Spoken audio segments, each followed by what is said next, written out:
interested in the molecular structure of water and what affects it. Now, water is the most receptive of the four elements.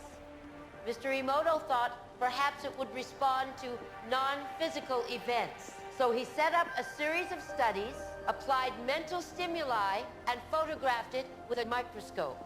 For one sample of water, we drop about 0.5 cc's onto each 50 petri dishes. Then we take those 50 petri dishes and freeze them in a freezer at minus 25 degrees Celsius for about 3 hours. We take those frozen samples into a refrigerator that is set at minus 5 degrees Celsius, where a microscope with a camera is set up. There we take photographs of each of the 50 water drops individually. We first take photographs of water that we did not put any information in. Then we take the water with information and do the same procedure just described. We take those before and after photographs and compare the differences.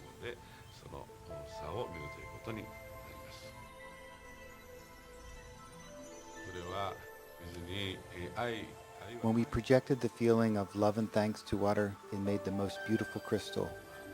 At times like this, I think water is at peace. This first picture is a picture of water from the Fujiwara Dam. And this picture is the same water after receiving a blessing from a Zen Buddhist monk.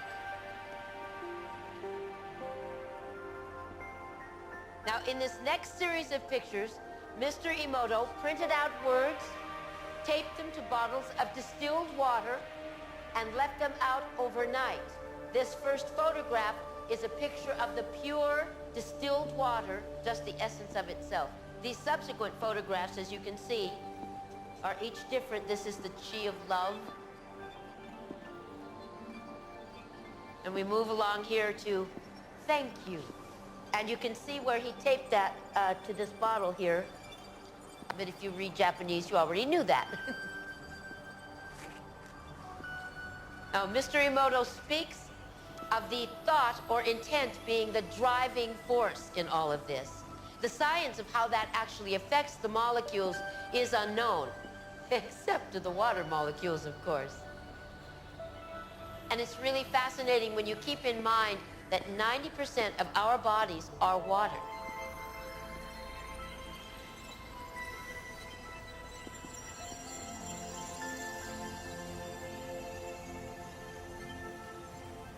Makes you wonder, doesn't it? If thoughts can do that to water, imagine what our thoughts can do to us.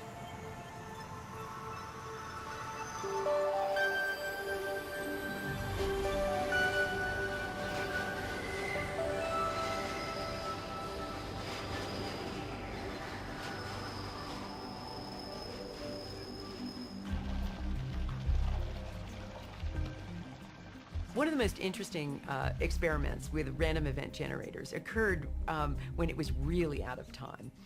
Some of the Princeton investigators and some of the other ones decided that they would try to see whether or not you could affect a random machine after it had run. So they converted it, instead of having a computer with a visual screen, they had a computerized situation that was audio tapes. And they had it with clicks in the left ear and clicks in the right ear. And they already played this with nobody listening to it, so that it already ran. They put that in a vault, and they then gave the tape, the already run tape, to a participant and said, take it home, I want you to listen to it, and I want you to make more left ear clicks than right ear clicks with it. Send your intention to it. So the person did. They handed back the tape, and they played it, and lo and behold, and they played the one in the vault too, and they discovered that they were both the same, and they both had more left clicks than right clicks. So what was going on here? Well, it wasn't as though the person who was the participant had actually affected it at the moment he was listening to it. His thoughts and his attention had moved back down the timeline and affected it at the moment it was generated. Most people don't affect reality in a consistent substantial way because they don't believe they can. Whatever way we observe the world around us is what comes back to us.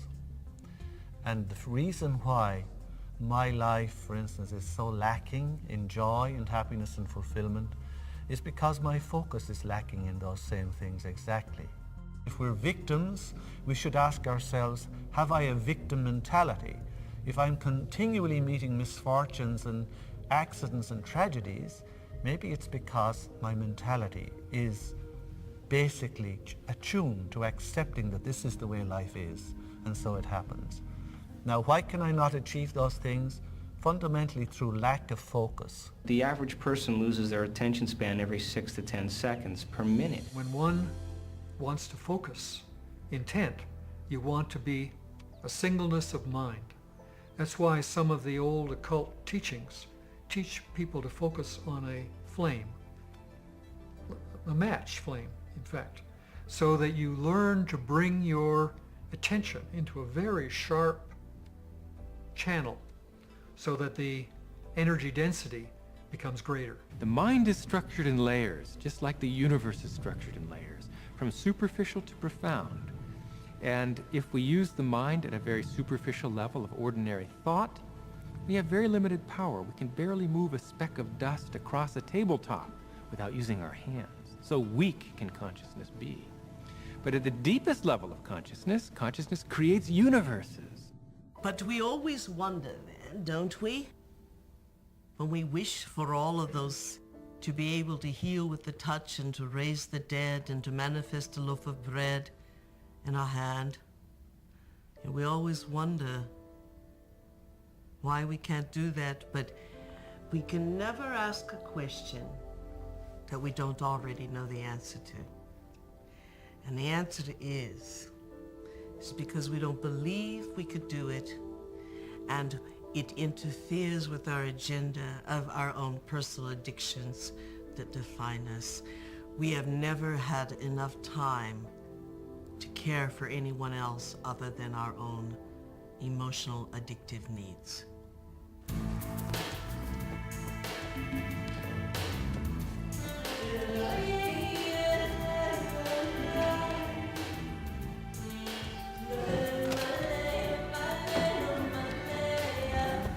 Hey, how was the shoot? Sorry.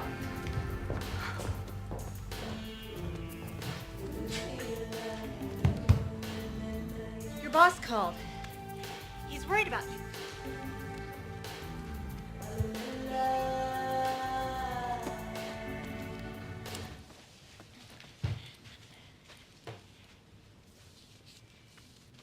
Amanda, I want to thank you for letting me stay here. I know I'm a bit much sometimes and that it's been tough after Bob and all.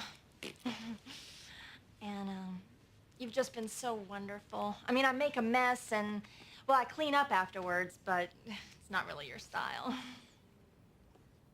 Sometimes I think you make me sane. Me? The day I make someone sane, they're in trouble. Anyway, I made you something as a thank you gift.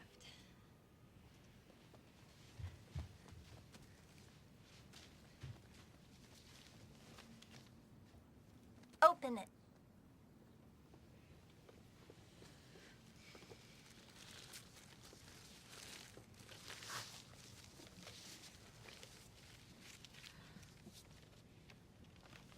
I went through your pictures and picked my favorite ones. And it took me forever because there's so many good ones.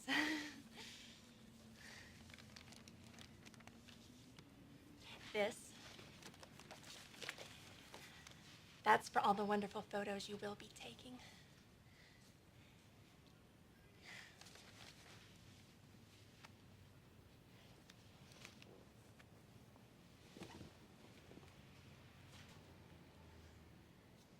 Oh.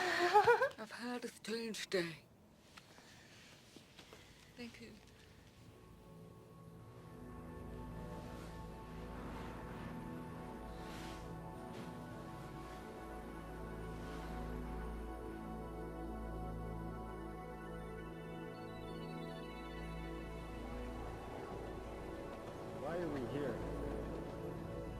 If thoughts can do that to water, imagine what our thoughts can do to